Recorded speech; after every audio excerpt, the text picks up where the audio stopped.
Bienvenue à tous dans le nouveau podcast de l'hypnose. Aujourd'hui, on va s'intéresser à accompagner les victimes de traumas sexuels. On est avec Roméo Cournal.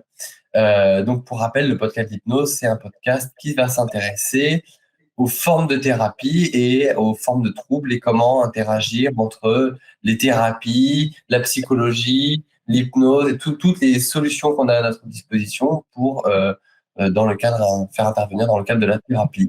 Enchanté, Roméo. Enchanté, Benoît. Merci de m'accueillir. Bonjour à tous. Est-ce que tu peux te présenter en quelques minutes? Oui, alors je suis Roméo Cournal. Je suis formateur spécialisé en neurosciences appliquées. Je suis également coach de vie et praticien en thérapie brève. Donc, j'accompagne effectivement essentiellement les personnes sur l'aspect relationnel, là où les relations ne fonctionnent pas. Au niveau personnel, par exemple, au niveau des relations toxiques, au niveau familial, mais aussi au niveau professionnel. J'interviens sur l'accompagnement des personnes en épuisement et donc en burn-out. Ok, et super. Bien évidemment, j'ai développé donc justement ces spécialités. Je forme les professionnels de l'accompagnement dans ces deux spécialités, c'est-à-dire l'accompagnement au burn-out et l'accompagnement des victimes de traumas sexuels. Très bien. Et donc aujourd'hui, on s'intéresse plus particulièrement à l'accompagnement, à former les thérapeutes à l'accompagnement des victimes de traumas sexuels. Est-ce que ma première question, c'est pourquoi, comment, d'où j'imagine qu'il y a une origine à ça? Absolument, il y a une origine. Le principe, c'est qu'il y a quelques années déjà, j'étais essentiellement sur la thérapie et quand j'ai ouvert mon premier cabinet, c'était il y a bien longtemps, j'ai été surpris de ne recevoir pratiquement que des femmes qui me racontent la même histoire. Alors, j'ai été extrêmement surpris parce que j'ai ouvert ce premier cabinet aux Antilles. Je suis originaire des Antilles et j'ai vraiment eu l'impression de découvrir un pays que je ne connaissais pas alors que j'étais originaire. Et au-delà de ça, il y a autre chose qui m'a frappé, c'est que les personnes qui avaient déjà bénéficié d'un accompagnement, quel qu'il soit, très souvent, c'est par des psychologues, des psychiatres ou autres, ou des psy quelque chose, en fait, étaient plus difficiles, j'ai envie de dire, à accompagner que les personnes qui ne l'avaient pas été. C'est-à-dire que l'accompagnement était plus ardu. Et en plus, ces personnes, j'ai l'impression qu'elles étaient dans un état un peu plus difficile finalement. C'est ce qui m'a premièrement interpellé. Et en faisant mes recherches, je me suis aperçu qu'en fait, la réponse que l'on donnait très souvent à ces personnes était effectivement une réponse psychologique, sauf que un trauma en soi, ce n'est pas psychologique. Un trauma, c'est neurologique. Alors, bien évidemment, quand on est neuroscientifique, on s'en rend bien compte. Mais du coup, la réponse qui est proposée finalement aux personnes ne tient pas compte finalement du trauma lui-même, mais de la réponse de la personne au trauma. Alors, je ne saurais pas dire si c'est parce que finalement les personnes ne croient pas qu'on puisse se débarrasser du trauma, mais seulement de la façon dont on le gère. Mais en neurosciences, on peut tout à fait complètement se débarrasser d'un trauma. Okay. On peut désamorcer le trauma neurologiquement, biologiquement. Complètement, ok, super, très intéressant. Effectivement, ça rapproche avec notre approche de l'hypnose, puisque dans l'hypnose, on va travailler sur effectivement l'origine plus que le symptôme en lui-même. Oui. Ton expérience, j'imagine, t'a amené à croiser, tu disais, des personnes qui ont vu des psychologues ou des personnes commençant par psy, et tu disais que le trauma était encore plus aguerri ou qu'est-ce qui, le travail avec le psychologue ou le psychiatre ou avait créé quelque chose de particulier? C'est-à-dire que ça va éloigner finalement les personnes de l'essentiel finalement du trauma, qui est donc la charge émotionnelle, la réponse émotionnelle que le cerveau limbique propose face aux éléments qui, du coup, pour une personne traumatisée, sont des éléments traumatiques. Donc, concrètement, pour quelqu'un qui a été agressé. Alors, je fais déjà une première parenthèse. Lorsque je parle de trauma sexuel, je ne parle pas que d'agression, mais Là, je vais prendre l'exemple d'une agression. Quelqu'un qui a été agressé, par exemple, l'acte sexuel en soi, pour le cerveau, pour le cerveau limbique et le système nerveux, en soi, l'acte sexuel est traumatique. Et cette partie du cerveau n'utilise pas du tout le raisonnement. Donc, même si la personne a laissé passer du temps, même si elle a fait un certain travail de réponse et d'apaisement par rapport à ces réponses-là, pour le corps, l'acte sexuel est toujours traumatique. Et même si 10, 20, 30 ans après, la personne se retrouve dans une relation qui est complètement saine, le corps pourra avoir des réponses de stress parce que dans la mémoire traumatique, le rapport sexuel est traumatique. Et le souci, c'est que les personnes finalement se rendent compte que la démarche qui leur a pris certainement, qui leur a pris de l'énergie, qui leur a pris de l'attention et qui, même quelquefois, leur a pris de l'argent, se rendent compte que la démarche avait été non seulement insuffisante, mais très certainement même contre-productive. Et puis, il y a d'autres accompagnements qui ont été proposés à certaines personnes. Il y a des personnes qui ont eu un accompagnement juridique, par exemple des personnes qui ont entamé des procédures, quelles qu'elles soient, et ces personnes sont encore plus cassées parce que justement, le simple fait d'entamer la procédure dans une quête de réparation ou de justice, en fait, là où les choses sont encore plus graves, c'est quand la personne gagne la procédure. Parce qu'en fait, elle tombe dans une dépression encore plus grande. Parce qu'elle s'aperçoit qu'en réalité, le fait d'avoir eu réparation juridique, alors en plus, ça a été bien souvent, malheureusement, hein, les institutions sont ce qu'elles sont, les procédures sont longues, les procédures sont coûteuses, les procédures sont nerveusement très, très, très difficiles. Et lorsqu'à la fin, il y a une réparation, mais en fait, la personne s'aperçoit qu'elle est toujours dans le même état.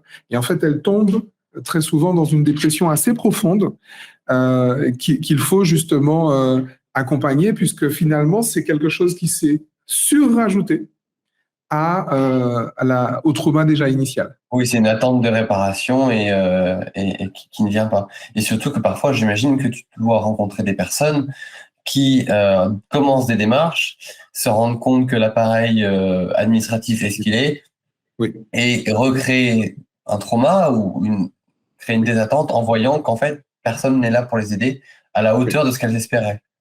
Absolument, parce qu'il y a un certain nombre de prédicats et des paradigmes en fait de l'appareil, j'ai envie de dire, de justice, qui en fait sont faux, disons les choses clairement. Ce sont des choses qui sont fausses, parce que je prends le simple exemple du consentement. N'importe quel neuroscientifique ou quel thérapeute, même, et en hypnose, on sait très bien que le consentement s'oppose à la soumission. Mmh. Sauf que pour un avocat, pour un juge, pour un policier, un gendarme, si la personne est restée sidérée, c'est qu'en quelque part, il va supposer, enfin, ce personnel de justice ou de police va supposer que la personne était consentante. Alors qu'en réalité, neurologiquement, s'il y a consentement, il n'y a pas soumission. S'il y a soumission, il n'y a pas consentement. Mais ça, il faut comprendre finalement le fonctionnement du cerveau pour ça. Et comprendre tout l'historique, toutes les situations ne sont pas les mêmes, et il y a des relations parfois qui, des soumissions ou des conditionnements, des choses qui amènent une sorte, soit un faux consentement, soit juste une sidération. Une sidération, exactement, une sidération. Oui. Et la sidération est une réponse de stress. C'est-à-dire que lorsque quelqu'un est sidéré, c'est précisément parce que son cerveau a repéré un stress. Et cette réponse de stress, elle vient quand? Elle vient quand précisément la personne ne peut ni fuir ni se battre. Exactement. C'est ça. Nous, on prend souvent en hypnose, à l'école, on prend cette parabole du chat, de la souris qui se retrouve coincée par le chat. Oui. Soit elle se fait plus grosse que le chat, soit elle essaye de fuir. Oui. Et si elle n'a pas réussi à faire les deux premiers, elle fait la morte. Absolument, absolument. Et donc, c'est ces trois mécanismes-là. Et c'est ce que font effectivement certaines personnes. Alors, je veux préciser que je ne suis pas en train de de casser du sucre, comme on dit, ou de médire en fait ces différentes professions. Parce que j'ai moi-même dû faire des recherches pour comprendre. J'ai eu l'occasion d'accompagner, par exemple, des femmes qui ont été victimes d'agressions, par exemple, dans les transports en commun. Et quand on voit ces femmes-là, elles ont une carrure, mais assez impressionnante. Pour le coup, j'ai eu une handballeuse. Généralement, les handballeuses et des sportives semi-professionnelles avec une carrure de handballeuse qui a été agressée en fait par un petit gringalet en vrai. Hein. C'était marrant, je l'ai appelé Kirikou. Et la question, c'est que physiologiquement, je veux dire, une seule claque de la part de cette femme aurait dévissé la tête de son agresseur. Vraiment. Parce que c'était vraiment un Kirikou. Franchement, c'est surprenant. Et pourtant, elle ne l'a pas fait. Et dans son témoignage, elle dit, je suis resté là et j'ai rien fait. Et en fait, quand on regarde bien cette réponse de sidération, elle vient d'où? Il faut aller chercher, du coup. Alors, dans l'accompagnement neuro-émotionnel, comme c'est la première des choses qu'on fait, on va chercher dans les messages contraignants. Et il se trouve que dans ces messages justement contraignants et dans ces paradigmes, dans ces dictats même, j'ai envie de dire, ces conditionnements socio-éducatifs et culturels, de un, on ne s'affirme jamais devant l'autorité masculine. Jamais. Ça ne se fait pas. Parce que voilà, dans son éducation, si elle, à chaque fois, et elle l'a pas fait souvent, qu'elle s'est plus ou moins rebellée, qu'elle s'est plus ou moins affirmée devant une autorité masculine, justement, elle en a pris une. Et elle en a pris une sérieuse. Et donc, du coup, le cerveau a simplement retenu que face à un homme, tu ne te bats pas. Or, il se trouve qu'elle était dans un transport, donc elle ne pouvait pas non plus fuir. Concrètement, elle ne pouvait pas, puisque c'était dans un milieu clos, dans un cercle fermé. Et donc, du coup, elle est restée complètement sidérée. Et du coup, le mec, il a fait ses affaires, et elle est restée, mais vraiment immobile. Hein. C'est franchement immobile, un peu effectivement comme la souris qui fait la menthe. Et bien évidemment, cette réponse, qui est une réponse irrationnelle, va rajouter dans la psyché, pour le coup, de la victime, un phénomène de honte. En plus du fait d'avoir été agressé, il y a effectivement ce phénomène de honte qui va être complètement maximisé par le fait qu'elle n'a pas su se défendre. Et quand en plus le gendarme ou le policier qui prend la plainte lui dit « mais qu'est-ce que vous avez fait ?» et que le gendarme, comme moi, hein, il voit une espèce de masse, une femme qui fait 1m77 avec des épaules plus larges que lui. Et quand on voit que l'agresseur, c'est le Kirikou, mais pourquoi, qu'est-ce que vous avez fait? Pourquoi vous n'avez rien fait? Elle est incapable de le dire. Oui, en fait, on rentre dans un conflit entre l'inconscient qui a une réaction, le conscient qui dit mais qui comprend pas. Donc, on a un conflit entre les deux. Et on essaye, avec notre conflit conscient-inconscient, de parler à une personne en face qui ne fonctionne dans la discussion qu'avec son conscient. Oui. Parce qu'il va essayer de conscientiser quelque chose qui est complètement inconscient. Et donc, ça crée une sorte de cafouillage et c'est impossible de techniquement expliquer qu'on n'a rien su faire. Parce qu'en fait, il y a l'apparence physique, il y a le conscient, là, il y a l'inconscient, il y a tellement de couches, de masques, de choses qui font ce qu'on est aujourd'hui que nous résumer à ce qu'on paraît être est beaucoup trop simple, en fait. Complètement. Et puis, il y a en vrai tout simplement l'ignorance des personnes qui ne sont pas formées à ça. Et c'est ça tout le drame, en fait. C'est ça tout le drame. On a tous un cerveau, mais finalement, on est très peu à savoir comment il fonctionne. Ce qui pourtant est le basique du basique. Hein. Je veux dire, conscient, inconscient, cerveau reptilien, cerveau limbique et néocortex. Je veux dire, tout le monde devrait connaître, mais pourtant, les personnes qui justement sont en charge d'accompagnement, finalement, ne sont pas en fait formées à ça. Et c'est la raison pour laquelle, en fait, je suis passé de l'accompagnement des personnes, l'accompagnement purement des victimes, à la formation des accompagnants des victimes. Parce que tout seul, je suis que moi tout seul, et je me suis bien rendu compte, hein, même à l'Institut des neurosciences dont je suis issu et d'autres écoles et formations que j'ai pu suivre, il n'y a pas de spécialité sur l'accompagnement des victimes de traumas sexuels, alors que le trauma sexuel est certainement l'un des plus répandus dans nos sociétés. C'est l'un des moins bien connus, c'est l'un des moins bien accompagnés. Donc, du coup, j'ai pris l'option justement de développer une formation ou une spécialisation où les personnes qui sont déjà en charge d'accompagnement, les hypnothérapeutes, les coachs, les thérapeutes de quelle que soit l'école, qui ont déjà cette pratique justement dans l'accompagnement, qui de toute évidence se sont forcément retrouvés face à des personnes victimes de traumas sexuels, parce que voilà, c'est encore une fois nos sociétés sont comme ça, et se retrouvent en fait démunis. Et ce qu'il y a de plus grave, c'est qu'en fait, les personnes, par exemple, je forme également des médecins. Je forme d'ailleurs essentiellement des médecins. C'est suite justement à un cycle de formation en accompagnement neuro-émotionnel sur une centaine de médecins que j'ai décidé de développer ça. Parce que, par exemple, dans l'anamnèse, je mets toujours cette question de est-ce que tu as subi un trauma sexuel quel qu'il soit. Et ça a fait débat, c'est ça qui m'a beaucoup surpris, ça a fait débat. Et on m'a dit, mais pourquoi est-ce qu'il faut poser la question? C'est peut-être trop difficile, c'est lourd, voilà.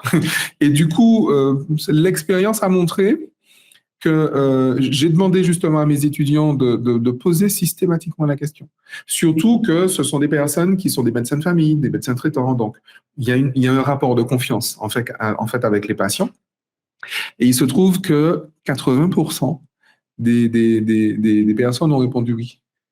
Alors que ce sont des personnes qui connaissaient leur médecin, y compris des gynécologues, c'est quand même assez surprenant, depuis des années, mais ils n'en avaient jamais parlé.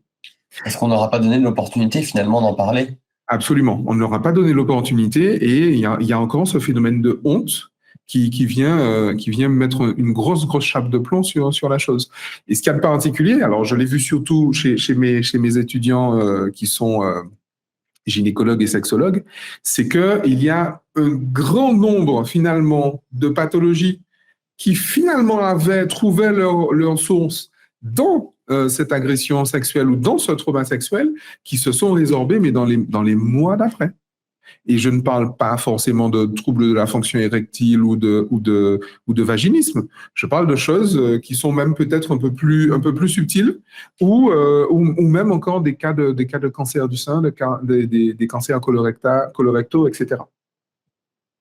Ok. Et effectivement, du coup, comme on est dans une société où on parle de plus en plus de ces choses-là, la parole se libère, on va être effectivement dans un moment très important où il faut que la parole des agressions sexuelles se libère et il faut que les personnes en face soient de plus en plus capables de répondre à ça, sachant que le premier pas est fait. Il faut pas que les personnes en détresse ou en plein trauma tendent la main et qu'on lève la main en disant, mais d'accord, il y a une main tendue. La parole se libère, mais pas l'écoute. Oui, c'est ça. C'est très ça. C'est exactement ça. C'est ça qui est grave. Et justement, ça peut être pire parce qu'en fait, on maintient finalement les personnes dans une posture qui est extrêmement dangereuse, qui est la posture victimaire. Les derniers phénomènes qu'on a pu voir un peu sur le net, les balances ton port, les MeToo, etc. Le problème, c'est que dans la mesure où en face, il y a des gens qui disent « voilà, j'ai été victime de ça, voilà, j'ai été victime de ça », et qu'en face, il n'y a pas de réponses finalement qui sont concrètes, les personnes finalement se posent en victime, matérialisent effectivement leur posture de victime et s'ancrent dans une posture de victime.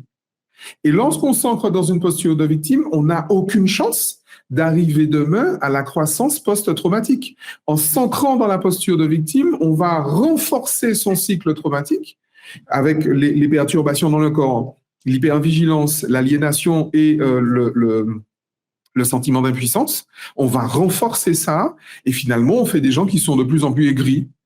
Et du coup, les personnes, ça ne les aide pas finalement de vomir comme ça leur aigreur. Et c'est des personnes qui sont plus tard résumées à leur trauma et à leur expérience parce qu'elles l'ont verbalisé, parce qu'elles l'ont matérialisé. Et on peut faire une petite analogie avec Socrate qui n'a rien écrit parce qu'il considérait qu'il fallait toujours qu'à partir du moment où on écrit, c'est que ce n'est plus en mouvement et tant que c'est en mouvement, ça progresse.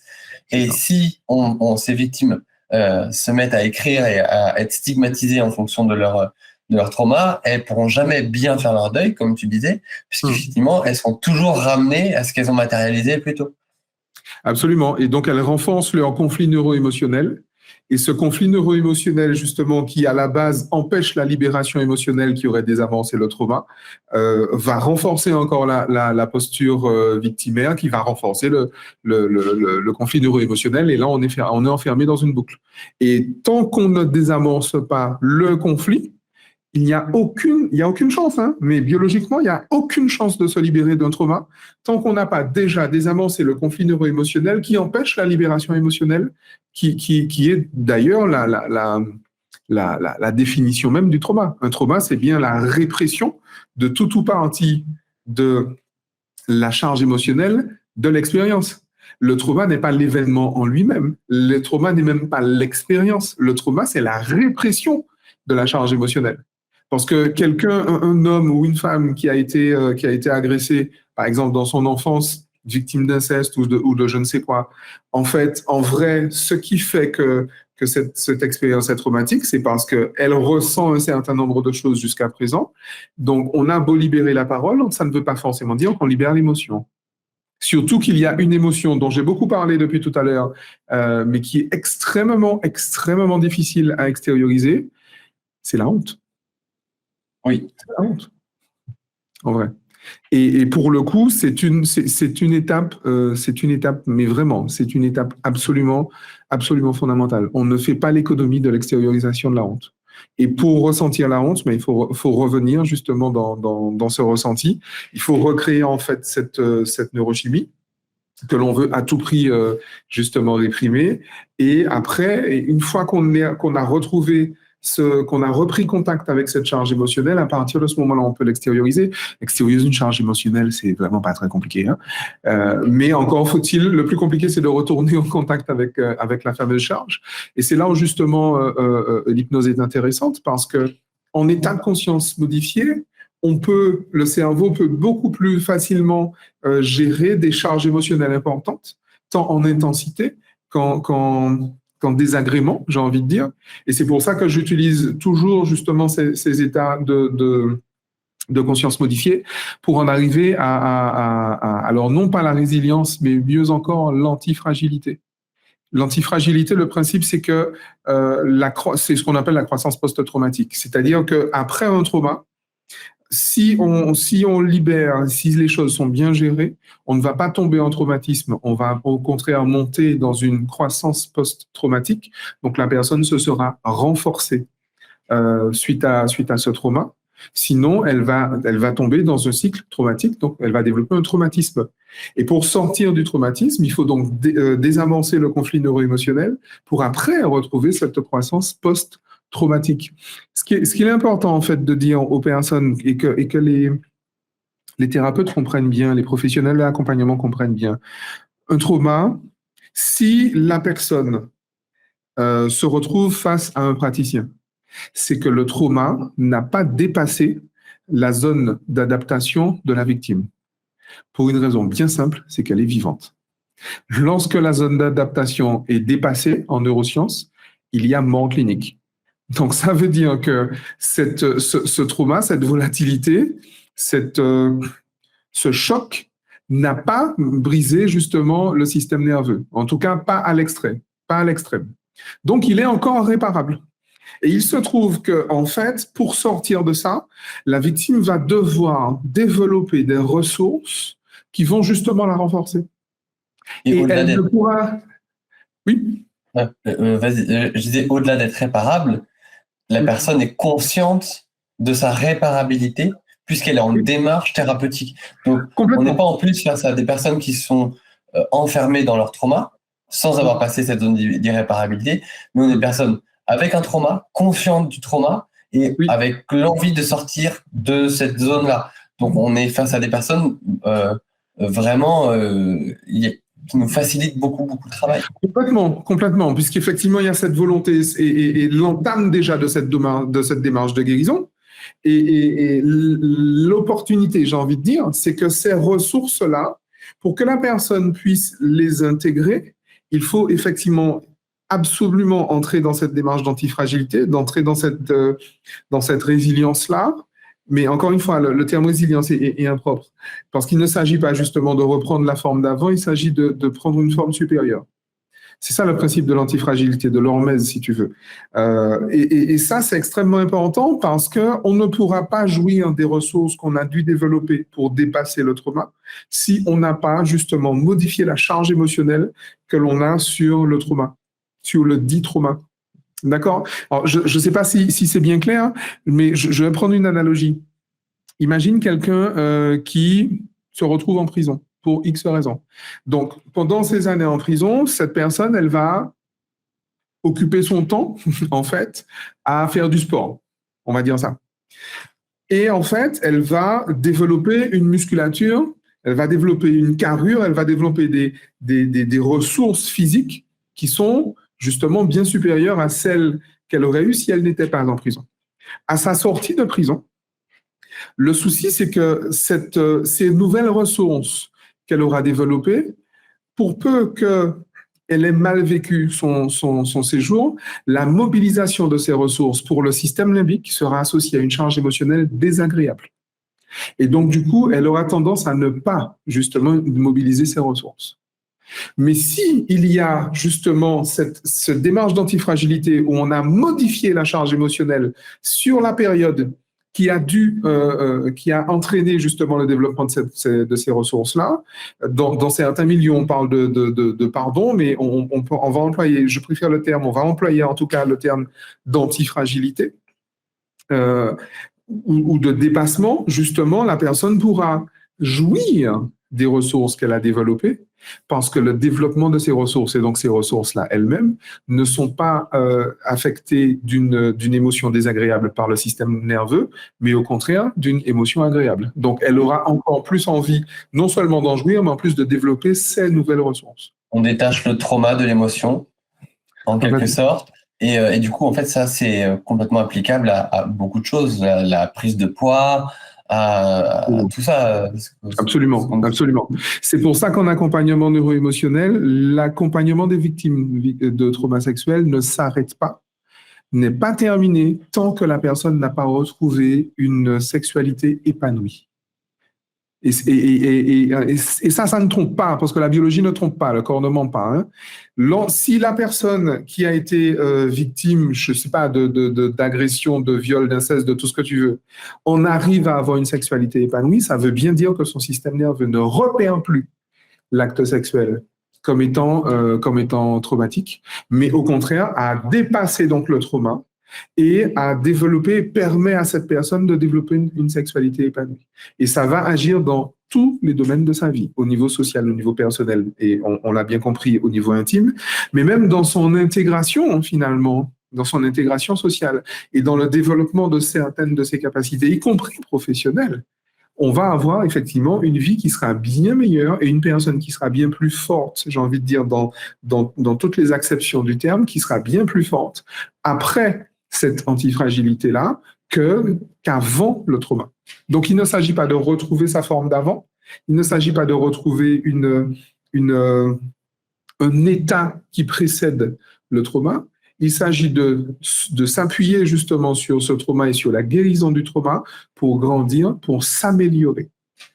Oui, c'est conscientiser le fait que même si l'action est la même, tout est différent entre un rapport sexuel consenti et un rapport sexuel subi via une agression. Et c'est pas le mécanisme qui fait le ressenti. Et c'est précisément pour ça que l'apport psychologique au départ, en fait, est contre-productif. Parce qu'encore une fois, il s'agit de neurologie. Et le système nerveux étant amoral, donc il n'a pas grand-chose à faire de ce qu'on pense. Et en plus, c'est une mécanique qui en plus est parfaite. Donc tant qu'on ne lui aura pas appris, tant qu'on n'aura pas associé en fait la bonne neurochimie à l'acte, mais il va continuer à fonctionner pareil. Hein. C'est pas compliqué. C'est une rééducation qui ressemble d'ailleurs beaucoup à un sevrage par rapport justement à un acte et par rapport à une information. Parce qu'avant de parler d'acte, on parle simplement d'information.